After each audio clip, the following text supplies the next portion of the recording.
All right, welcome everybody. We're excited to jump on in here. We're going to be talking about AI CX, and to do that, we brought on a new friend of mine, Fraser from Gorgias. Fraser, appreciate you jumping on. And how the heck are you? Yeah, doing well, Gabe. Thanks for having me. Excited to do this with you. Yeah, I think this will be fun.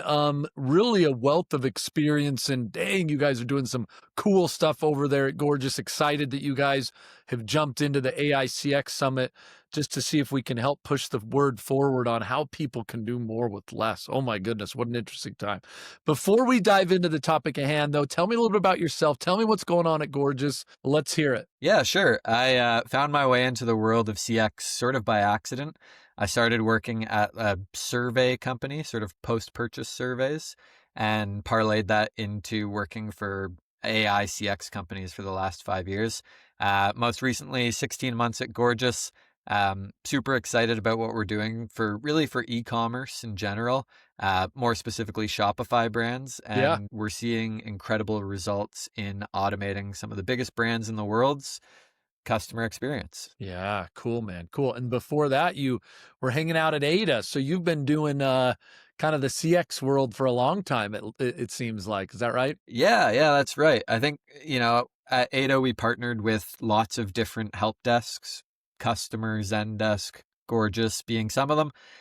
So I really got a front row seat to all the help desk experiences. And my next step was to go to sort I of love it. an experience like Gorgeous, and I kind of like the e-commerce world, so it appealed to me, and I knew they were doing some pretty exciting stuff over here. So that was the journey. Yeah, and Ada's doing cool stuff as well. And so let's dive in a little bit. Again, at Gorgeous, you guys, and kudos, some amazing things I think happening as you indicated, and the company has continued to grow in a very crowded space.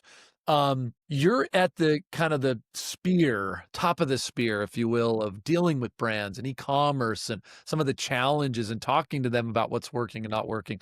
Would just love you to take a step back. How do you see this world? A lot of noise going on. AI, is it real? Is it not real? Ticketing systems, state of the state. How is CX evolving right now? Yeah, it's a great question. I think there has been a lot of evolution in the last 5 years. When I started in CX, we were doing sort of pre-built workflows that customers would go through.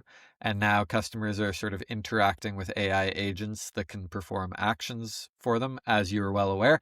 So it's evolved a lot over time. I think directionally, these more sort of specialized companies working in specific verticals are gaining a lot of sort of industry knowledge. Hmm.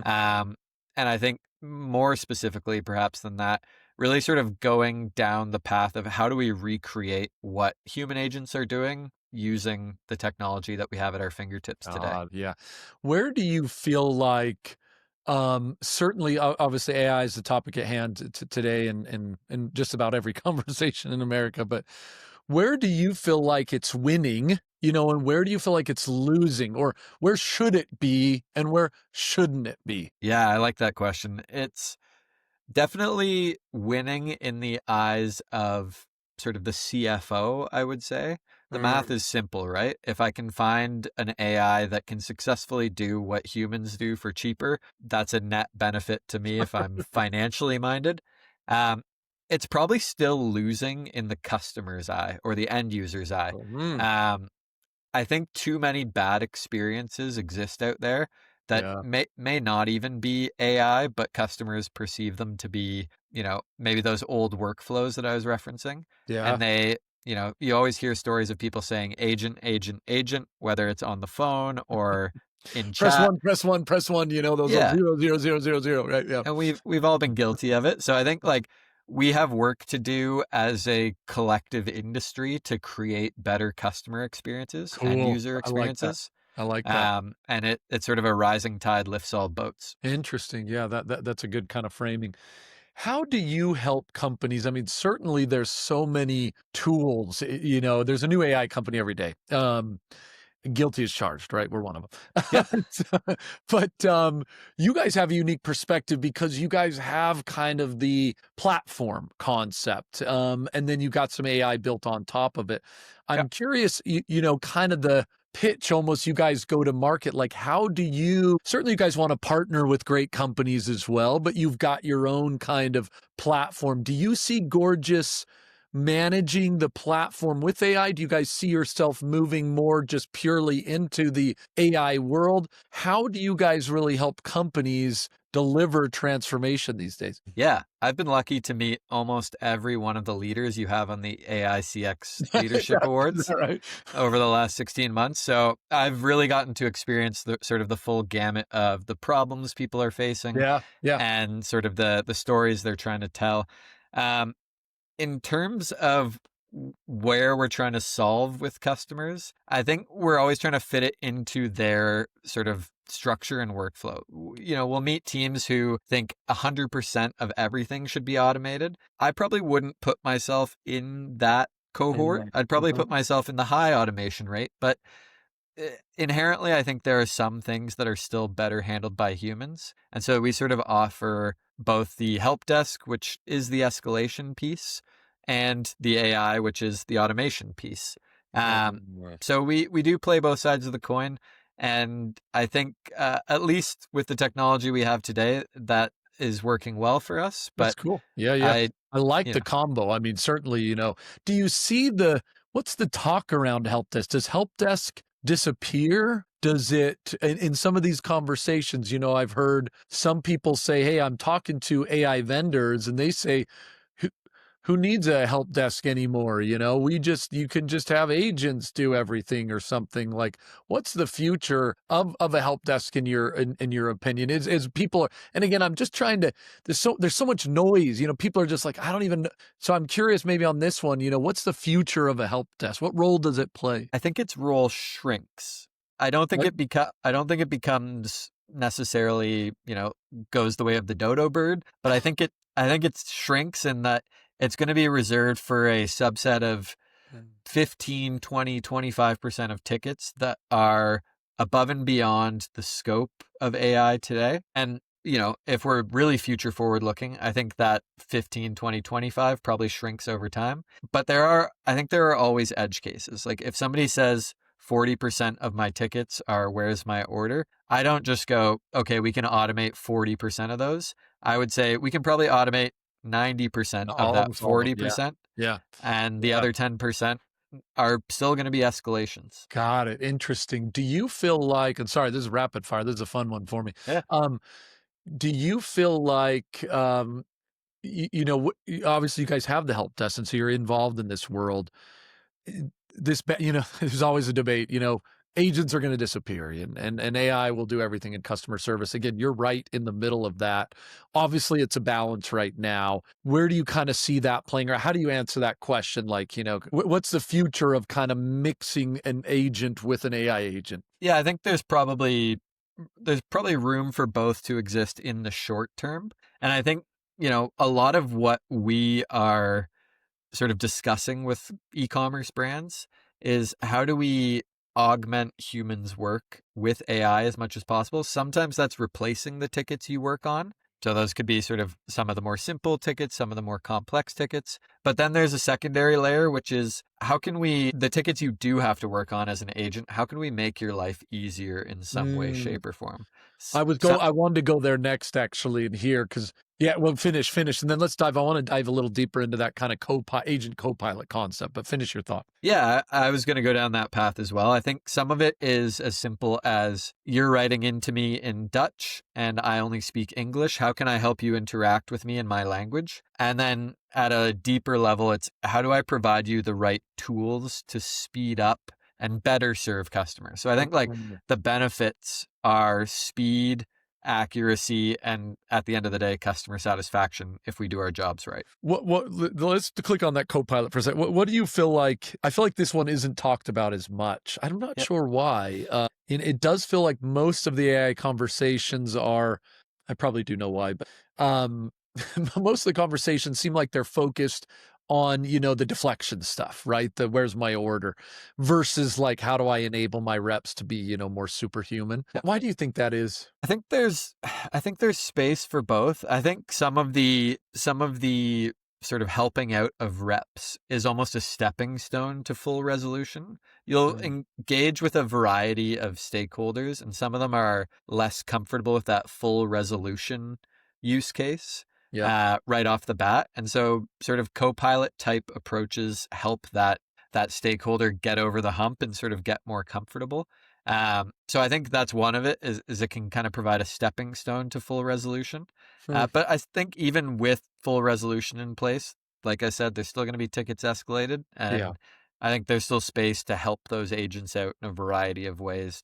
Again, speed, CSAT, etc. Yeah, what do you feel like are, because I feel like they're less talked about. What are a couple, give me 2 or 3 if you can, agent enablement AI capabilities? You mentioned, I think, for example, like the live translation that could be something that would be valuable. Are there other things you're seeing adopted that, again, just are there to not quote unquote replace the agent, but there to just enable the agent? Yeah, I think the first iteration I ever saw of this was the summary on a handover. The So handover summary. Yeah, a geez. ticket gets Such an obvious one, right? I can't, oh, yeah, goodness.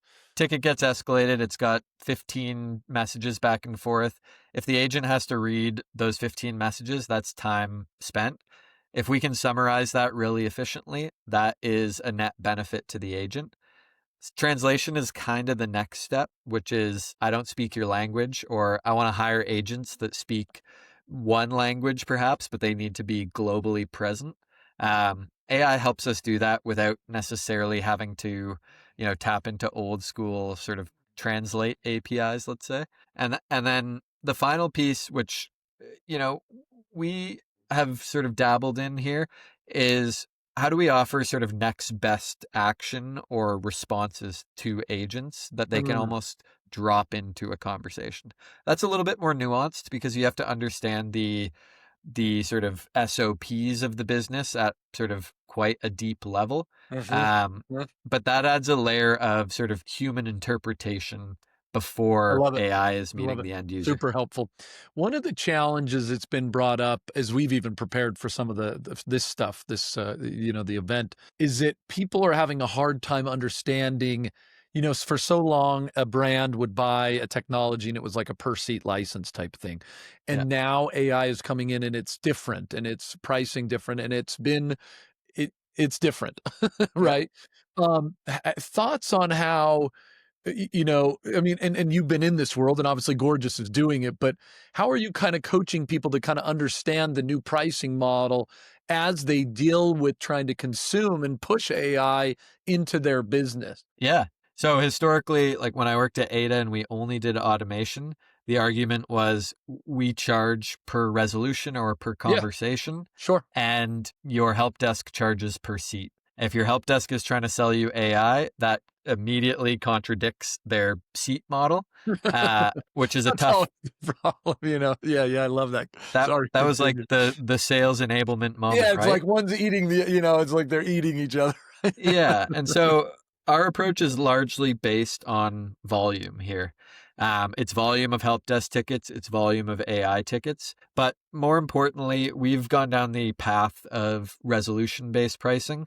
There Mhm. are, this is a hot topic in the It's a hot industry. one, isn't it? I mean, Uh, but I feel like I know it was a hot topic amongst technology companies, but I feel like brands are feeling the effects of it, and so I feel like it's becoming a hot topic with brands as well. yeah, it's a hot topic, and I see both sides of it, to be honest. The conversation-based pricing, very predictable.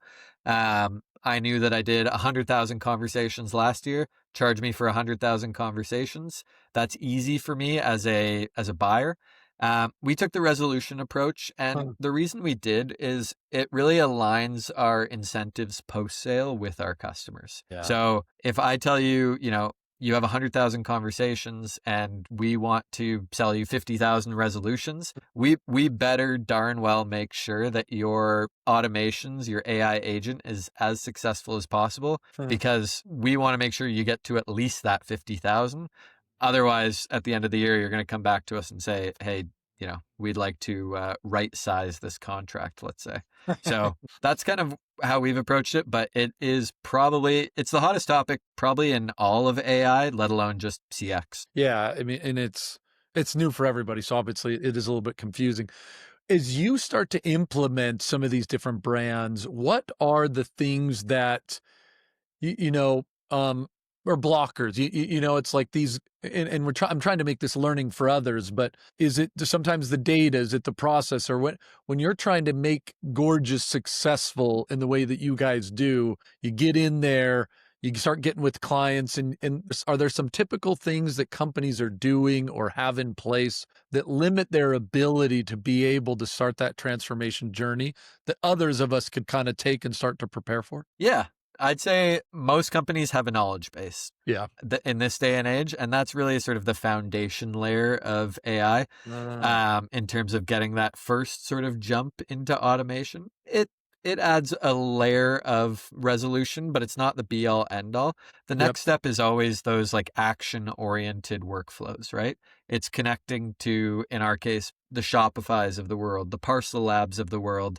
The list goes on. And so I guess the first hiccup we face is when brands have these operating procedures, but they're connected to older, clunkier systems Huh, that maybe don't interesting. have integration capabilities. So, when I'm talking to brands, I'm trying to look at their entire tech stack and understand like we have an opportunity in subscriptions or we have an opportunity in app like post sale to automate and understanding what those technologies are and making sure we can integrate with them. Ah, fascinating. That's a cool one. You're in that ecosystem so much, and this might be a little shout out to some of those companies, but what is your experience like? What is some of the most popular, the top integrations that that brands need in order to be successful? And again, this might be a little shout out to some of your partners here, but anything come to mind? I'm curious. Yeah, this will get me in trouble one way or another, but Yeah, sorry. So we might no, have to keep this one up. it's okay. I mean, we have a ton of great partners For at sure, for sure. Gorgias. Some that I've been working, fairly closely with the Parcel Lab folks recently. Yeah, they seem Um, incredible. Yeah, kudos to that team. Amen. really, Mhm. really bright and really enjoyed the interactions we've had with them so far. Lots of partners in that space in particular. The loops, the afterships. I'm Mhm. trying to cover my bases here, and See, and this is the then hot seat. I told you this is gonna be the hot seat, but so yeah, far you've yeah. survived it. That's okay. And then, I mean, naturally, our biggest partner is Shopify at the end of the Yeah, day. It goes without saying, like, from an AI perspective, we only work with Shopify. yeah, And frankly, a lot of our capabilities are, one of the things we do that really almost nobody else does that I'm aware of is we ingest the entire product catalog. It's not really a secret. If you go talk to a Gorgias AI, you'll see it. yeah. And that just means that customers can ask product questions, they can get recommendations, really like Mm, going beyond the world of sort of post-sale support and going into the world of, being able to help customers make that purchase. yeah, So I love it. I love it. Shopify's a big one. Yeah, yeah, I'm sure that we could make this segment 50 minutes, but we'll cut it short and let you off the Yeah. hook on that. I- Do I'd you still get in feel trouble. Yeah. Do you feel like, one of the things that still comes up, it's not as AI related, but I think it's always connected. Um, that saying that I think you guys at Gorgeous have been saying for a while, but certainly it's been in the industry as well. It's not a cost center, it's a profit center type concept. How have you started to help companies navigate that more? Certainly, we've been diving into some of these reduction and deflection and AI type of stuff, but I know that's something you guys have espoused for a while, but how do you help them do that? Or what are some of the thoughts that you're seeing companies or brands do to actually live that motto? It's not a cost center. It can be a profit center as well. Yeah, I think at the most fundamental layer, your CX team, whether it's AI or human, talks to your customers the most. They have like that ground level Hmm. feedback, which Right. is really valuable information. And probably most platforms don't do a good enough job of making sense of that Yeah. information. Yep.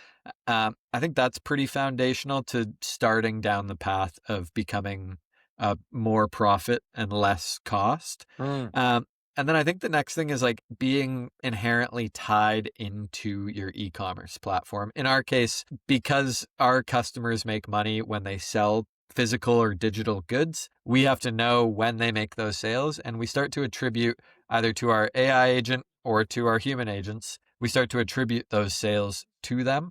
Uh, there's some art and some science to it, like anything in this world. But that's kind of the goal, is like, if these people are having these really, or AI are having these really rich conversations with your end customers, some of those are converting and they should get credit for it. And we do our best to, attribute and account for that. Fun, man. All right. Well, grilling session just about to be concluded here. I appreciate letting just That's all right. rapid fire, as it's fun to kind of talk to someone who's on the front lines trying to help brands navigate this. Hit a bunch of different topics today. A lot of companies obviously in a different place, but many are trying to get going on their AI journey. What advice would you leave for those people who are probably more, maybe been either observing on the sideline or just dabbling, playing it with it themselves, and their teams are starting to maybe play a little bit? How do you really get going? Any advice for those people who want to kind of move from maybe first base to second base? I think my biggest advice, having talked to probably 500 brands in the last 5 years, is you can start slow. If you spend time in the news or on X or anywhere else, you'll see all these overwhelming posts about AI. But at the end of the day, there are baby steps you can take before you dive into, advanced workflows that require API integrations and my team to support. There are baby steps that can start without necessarily taking you down the rabbit hole. So that would probably be my advice, is kind of, I guess the cliche would be just start, and you can always escalate or, roll back from there. But I think you're probably doing your team and your customers a disservice if you don't start sometime soon. Yeah, I like that. Yeah, it's like you got to get your hands dirty. Cool, man. All right, well, a fun talk track. Appreciate you jumping on. If someone wants to, continue the dialogue with you, learn a little more about Gorgias, what's the best way to do that? Yeah, you can obviously check us out at gorgias.com. You can connect with me on LinkedIn. I'm always happy to get a couple more connections. And, like I said, I've met most of the AI CX award nominees. I hope to meet the rest of them sometime soon. But yeah, happy to connect, happy to chat more. And I've been in this space for some time, so I've seen the ups and the downs. I love it, man. Love it. All righty. Well, hey, again, appreciate you jumping on today, Fraser. For everybody else, have a great rest of your day. Thanks, Gabe.